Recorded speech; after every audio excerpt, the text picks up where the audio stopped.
White sugar is nothing but slow poison.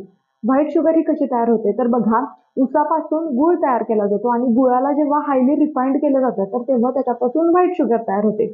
ऊसाचा जो रस आहे तो जेव्हा उकळवला जातो त्यापासून गुळ तयार होतो. गुळामध्ये मॅग्नेशियम असेल, कॅल्शियम, आयर्न, पोटॅशियम यांसारखे घटक असतात, परंतु जेव्हा गुळाला हायली रिफाइंड केलं जातं तेव्हा त्याच्यापासून व्हाईट शुगर तयार होते. आणि व्हाईट शुगर मध्ये फक्त गोड चव राहते, त्यामध्ये कोणत्याही प्रकारचे पोषक तत्व किंवा न्यूट्रिएंट्स असत नाहीत.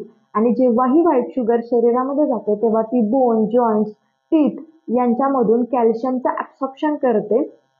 त्यामुळे बघा, लहान मुलांमध्ये खूप लवकर दात किडणे यांसारखे लक्षणं दिसून येतात, कारण गोड पदार्थ खाण्याचं प्रमाण हे अधिक असतं. पालकांनी एक गोष्ट लक्षात घेतली पाहिजे की जेव्हा तुम्ही कोणताही गोड पदार्थ विकत घेत असाल तर एक गोष्ट फॉलो करा. जो पदार्थ आहे त्याच्या मागे दिलेली जी इन्ग्रेडियंट लिस्ट आहे ती आपण वाचली पाहिजे, कारण आजकाल बऱ्याचशा फूड कंपनीज जी शुगर वापरत आहेत ती आर्टिफिशियल शुगर आहे आणि ती खूप हायली डेंजरस आहे आणि वर्स्ट आहे व्हाईट शुगर पेक्षा.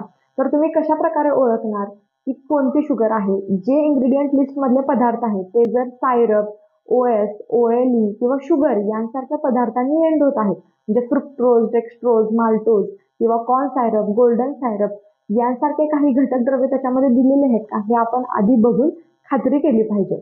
आता या व्हाईट शुगरला रिप्लेसमेंट काय आहे तर काळे मनुके, साधे मनुके, खजूर असेल, अंजीर असेल, गुळ आहे, गाजर आहे, रताळी आहे, भोपळा आहे, तसेच फळांमध्ये असणारे जे नैसर्गिक स्वीट आहेत हे आपण मुलांना देऊ शकतो.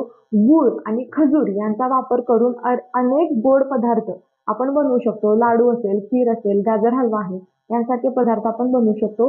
वर्ल्ड हेल्थ ऑर्गनायझेशन यांच्या मार्गदर्शक सूचनांनुसार 2 वर्षाच्या आतील मुलांमध्ये आर्टिफिशियल व्हाईट शुगर ही आपण स्ट्रिक्टली अवॉइडच केली पाहिजे. 2 वर्षांनंतर मुलांचे टेस्ट बड्स डेव्हलप झाल्यानंतर आपण हळूहळू त्यांना गोडाची सवयही करून देऊ शकतो. थँक्यू.